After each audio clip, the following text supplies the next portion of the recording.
Hello guys, welcome back to my channel. तो भाई आज की वीडियो आपके लिए बहुत ही ज़्यादा इंपॉर्टेंट होने वाली है, क्योंकि आज की वीडियो में मैं आपको बताऊंगा कि आप कैसे अपने कॉलेज एग्जाम्स में बहुत ही कम टाइम में बहुत ही ज़्यादा अच्छे मार्क्स स्कोर कर सकते हैं। चाहे वो आपके मिड सेमेस्टर एग्जाम्स हो, एंड सेमेस्टर एग्जाम्स हो, कोई भी एग्ज़ाम हो, आप कैसे बहुत कम टाइम रहता है आपके पास, फिर भी आप बहुत ही ज़्यादा अच्छे बेस्ट मार्क्स स्कोर कर सकते हैं। आप वो सारी मैं आपको टिप्स एंड ट्रिक्स इस वीडियो के अंदर बता देने वाला हूं। और भाई आपने देखा होगा कि कुछ बच्चे होते हैं जो पूरे साल मेहनत करते हैं, फिर भी उनके उतने मार्क्स नहीं आ पाते जितने कुछ बच्चों के कुछ एग्ज़ाम से थोड़े दिन पहले ही मेहनत करने से उतने उससे ज़्यादा मार्क्स आ जाते हैं। ठीक है, तो ऐसा इसलिए होता है क्योंकि वो बच्चे करते हैं स्मार्ट वर्क। तो मैं आज आपको सारी टिप्स एंड ट्रिक्स बता दूंगा कि कैसे आप अपने कॉलेज एग्जाम से पहले स्मार्ट वर्क करके बहुत ही कम टाइम के अंदर बहुत ही ज़्यादा अच्छे मार्क्स आप स्कोर कर सकते हैं अपने कॉलेज एग्जाम्स के अंदर। अगर आपके कॉलेज एग्जाम्स के लिए बहुत कम दिन रह गए हैं और आपने ज़्यादा अच्छे से प्रिपरेशन नहीं करी है या फिर प्रिपरेशन स्टार्ट ही नहीं करी है, तो इस वीडियो में मैं आपको बता दूंगा कि कैसे आप बहुत अच्छे से स्मार्टली अपना बहुत अच्छे मार्क्स स्कोर कर सकते हैं। स्टिल अपने एक रात में भी आप अच्छे मार्क्स स्कोर कर सकते हैं अपने कॉलेज एग्जाम्स के अंदर। ठीक है, वही सारी टिप्स एंड ट्रिक्स मैं आपको इस वीडियो में बताने वाला हूं। मैं आपको कुछ पॉइंट्स में बताऊंगा, तो सारे पॉइंट्स सुन के जाना, आपके लिए बहुत बहुत ज़्यादा इंपॉर्टेंट होने वाला है। आज के बाद आपका चीज़ों को देखने का नज़रिया बिल्कुल बदल जाने वाला है और आप कभी ये नहीं कहेंगे कि भाई मैं इतना पढ़ता हूँ फिर भी मार्क्स नहीं आते हैं। अब इस वीडियो में छोटे से जो मैं टिप्स बताऊँगा उससे आप कम पढ़ोगे और ज़्यादा आपके मार्क्स आ जाएंगे। तो फिर चलो वीडियो को शुरू करते हैं। तो भाई देखो, आपका पॉइंट नंबर 1 है प्रीवियस ईयर पेपर्स को एनालाइज करना। तो भाई ये तो सभी जानते हैं कि हमें किसी भी एग्जाम की अगर हम प्रिपरेशन कर रहे हैं तो प्रीवियस ईयर पेपर तो हमें देखने ही चाहिए। ठीक है, पर फिर भी बच्चों को ये नहीं पता होता कि प्रीवियस ईयर पेपर को हम कैसे अच्छे से यूटिलाइज करें, कैसे अच्छे से एनालाइज करें कि हमारे मार्क्स उससे इंक्रीज हो जाए। ठीक है, तो मैं आपको वो बताने वाला हूँ कि आप कैसे प्रीवियस ईयर पेपर्स को अच्छे से एनालाइज करें ताकि आपके मार्क्स इंक्रीज हो जाएं। ठीक है, सबको ये पता होता है कि प्रीवियस ईयर पेपर यूज़ करना होता है, पर सबको ये बात नहीं पता होती कि प्रीवियस ईयर पेपर को एनालाइज कैसे करें, तो वो मैं आपको बताता हूँ। तो भाई उसके लिए सबसे पहले तो आपको अपने प्रीवियस ईयर पेपर्स को इकट्ठा कर लेना है। जितने हो सके आप उतने इकट्ठा कर लो। अगर रीसेंट सालों के हैं ना तो बहुत ज़्यादा बेनिफिशियल होगा आपके लिए। ठीक है, तो आपको ना प्रीवियस ईयर पेपर लेने हैं, फिर ना एक कॉपी लेनी है, खाली कॉपी। उसमें आपको सॉल्व करने नहीं बैठ जाना है। ठीक है, आपको ना पहले पेपर पढ़ना है। ठीक है, उसमें आपको देखना है कि कौन कौन से टॉपिक से क्वेश्चंस आए हुए हैं। ठीक है, आपने एक पेपर पढ़ा, उसमें फॉर एग्जांपल 2-3 टॉपिक से क्वेश्चन आए हुए हैं, तो आपने उन टॉपिक को उस पेपर पे लिख लिया। ठीक है, फिर अगला पेपर पढ़ा, उसमें आपने देखा कितने टॉपिक से क्वेश्चंस आए हुए हैं। ठीक है, तो आपने फिर उनको कॉपी पे लिख लिया।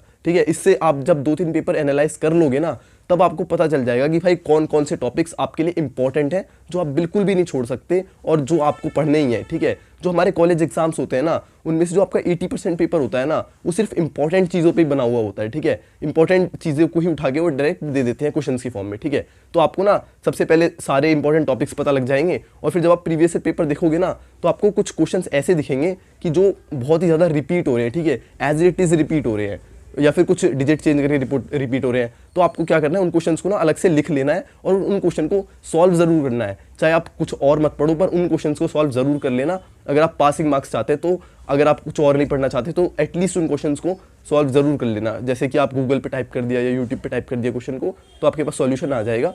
वो आप खुद से सॉल्व करने एक या 2 बार, अगर ज़्यादा बार क्वेश्चन रिपीट हो रहा है तो भाई अब आपके पास इंपॉर्टेंट टॉपिक्स की लिस्ट आ गई है। ठीक है, अगर आप हो सके तो टीचर से भी पूछ सकते हैं कि टीचर इंपॉर्टेंट टॉपिक क्या क्या है हमारे। ठीक है, तो फिर आपके पास इंपॉर्टेंट टॉपिक्स की लिस्ट आ गई है। अगर आपके पास ज़्यादा टाइम है तो आपको क्या करना है, पूरा सिलेबस पढ़ना। पूरा सिलेबस ये है, बस जो इंपॉर्टेंट टॉपिक्स हैं उनको ज़्यादा एम्फेसाइज करके और डिटेल में अच्छे से पढ़ना है कि अगर उनसे क्वेश्चन आ जाए तो आपको कोई मिस ना हो। ठीक है, पर अगर आपके पास टाइम ही बहुत कम है तो फिर आपको इंपॉर्टेंट टॉपिक्स ही पढ़ने, जो आपको टॉपिक मिल गए हैं ना, सिर्फ उन्हीं में से पढ़ाई करनी है अगर आपके पास टाइम कम है तो।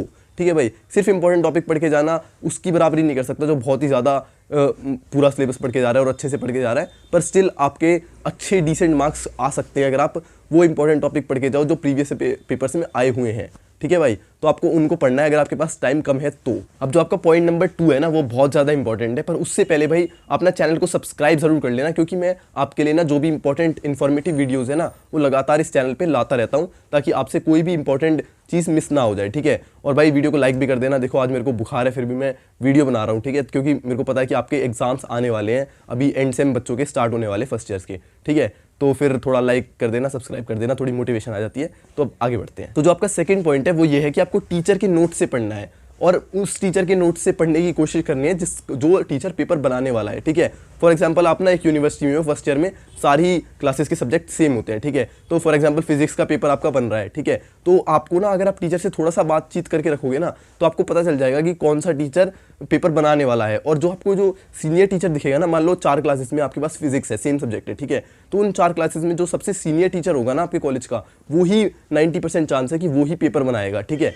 और 90% भी क्या, 99% चांस होता है कि वही पेपर बनाता है। तो आपको उस टीचर के नोट से पढ़ना है। उस टीचर जो मतलब या तो टीचर नोट्स देते हैं उनमें से पढ़ना है, या फिर उस क्लास का अगर आपका कोई फ्रेंड दोस्त है जो बहुत ही अच्छे नोट्स बनाता है, टॉपर है, तो आपको उनके नोट्स ले लेने हैं, उनकी PDF बना लेनी है या फोटोकॉपी करा लेनी है, फिर उससे पढ़ना है, ठीक है। मैंने अपने एक्सपीरियंस से बता रहा हूँ, मैंने बहुत बार देखा है जो टीचर पेपर बनाते हैं ना, वो अपने जो नोट्स में से डायरेक्ट क्वेश्चन उठा के दे देते हैं, ठीक है। आपको पता है इंजीनियरिंग कॉलेज में बहुत ही आलसी टीचर होते हैं, तो वो ना जो भी पढ़ाते हैं ना क्लास में, उसमें से डायरेक्ट उठा के पेपर में क्वेश्चन दे देते हैं, ठीक है। तो ये टिप आपके बहुत ज़्यादा काम आने वाली है। आपको जो भी टीचर पेपर बनाने वाला है या फिर जो सबसे सीनियर टीचर है, उसके आपको नोट्स जुगाड़ कर लेने हैं, फिर उसमें से अच्छे से पढ़ना है और जो उन्होंने पढ़ा है वो मिस नहीं करना है आपको, ठीक है भाई। तो जो नेक्स्ट पॉइंट है आपका वो ये है कि तो जो आपका थर्ड पॉइंट है वो ये है कि आपको सिलेबस जो आपका थर्ड पॉइंट है वो ये है कि आपको सिलेबस ज़्यादा से ज़्यादा कवर करना है, ठीक है। कुछ बच्चे क्या करते हैं कि फॉर एग्जांपल 5 यूनिट आ रही हैं, ठीक है, उनमें से 3 यूनिट पढ़ के चले जाते हैं और 2 यूनिट को छूते भी नहीं है। 3 यूनिट में ऐसे कर जाते हैं कि सारे टॉपिक्स पढ़ लेंगे और 2 यूनिट को नहीं छुएंगे, ठीक है। तो ये बहुत ज़्यादा गलत टेम्परामेंट है बच्चों का। अगर आपको ना कवर सारा करना है, आप ये कर सकते हैं कि बाकी सारी यूनिट्स में इंपॉर्टेंट कवर कर लिया, वो ठीक है, बट ये नहीं करना कि एक यूनिट में आपने सब कुछ इंपॉर्टेंट हो चाहे ना हो सब कुछ कवर कर लिया और दूसरी यूनिट को पूरा छोड़ ही दिया, ठीक है। ये बिल्कुल ही गलत आपका टेम्परामेंट है। आपको यूनिट आपको 5 कवर करनी है अगर 5 यूनिट आ रही है तो, और उसमें से अगर आप कवर करने का टाइम नहीं है तो आप ये कर सकते हैं कि उसमें से इंपॉर्टेंट टॉपिक आप कर सकते हैं, जैसे मैंने आपको पहले बताया था कैसे आपको इंपॉर्टेंट टॉपिक निकालने हैं, ठीक है भाई।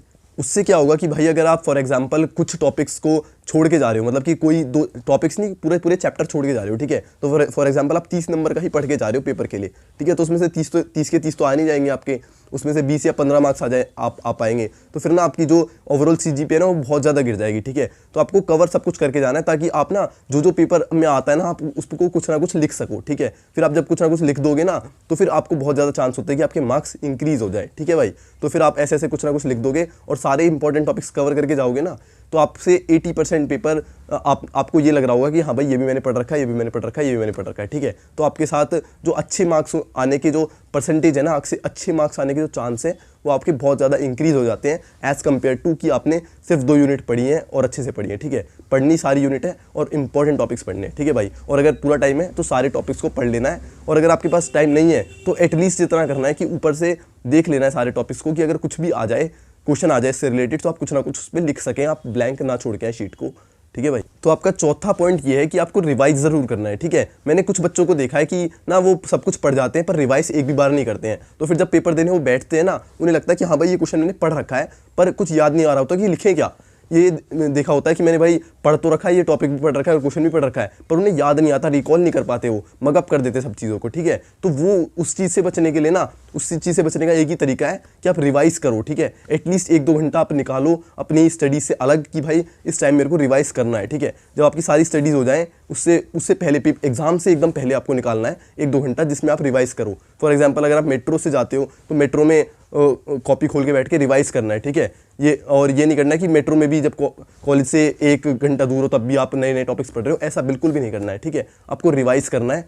और मैंने भाई अपने खुद के एक्सपीरियंस से बता रहा हूँ कि ऐसा होता है कि भाई टॉपिक्स पढ़े होते हैं पर उनसे याद नहीं आ रहा होता कि हम लिखें क्या, ठीक है। तो इसके लिए आप रिवाइज कर लेना 1-2 घंटा, वो आपके लिए बहुत ज़रूरी होगा। तो जो आपका नेक्स्ट पॉइंट है वो ये है कि आपको डेडलाइंस और स्ट्रैटेजीज की हेल्प से आपको अपनी पढ़ाई को पूरा करना है, ठीक है। आपको ना कुछ भी लेके कुछ भी नहीं पढ़ने लग जाना है, आपको पहले स्ट्रैटेजी बनानी है कि मेरे को इतनी यूनिट इस टाइम में करनी है और ये इतने टाइम में करना है, और आपको ना डेडलाइन ज़रूर सेट करनी है, ठीक है। आपने देखा होगा कि जब भी आप डेडलाइन सेट करके काम करते हो ना तो आपकी एफिशिएंसी बहुत ज़्यादा बढ़ जाती है, ठीक है। तो आपको ये काम ज़रूर करना है कि मेरे को ये बोलना है कि मेरे को ये एक यूनिट इतने टाइम तक ख़त्म कर लेनी है, जिससे कि आपकी बहुत ज़्यादा अच्छे से एफिशिएंसी आपकी बन पाए और आप कम टाइम में ज़्यादा सिलेबस कवर कर पाएँ और अच्छे मार्क्स स्कोर कर पाएँ। तो जो नेक्स्ट टिप है ना आपकी वो ये है कि आपको ना पेपर की प्रेजेंटेशन बहुत अच्छे से करनी है, ठीक है। कॉलेज में आने के बाद कुछ बच्चे ये करते हैं कि एक पेन ले जाते हैं पेपर में और कुछ भी गंदी राइटिंग में लिख के आ जाते हैं, पर ठीक है, पर ना वो उससे आपके जो वो चेक करता है ना, जो एग्जामिनर होता है, उस पर बहुत बुरा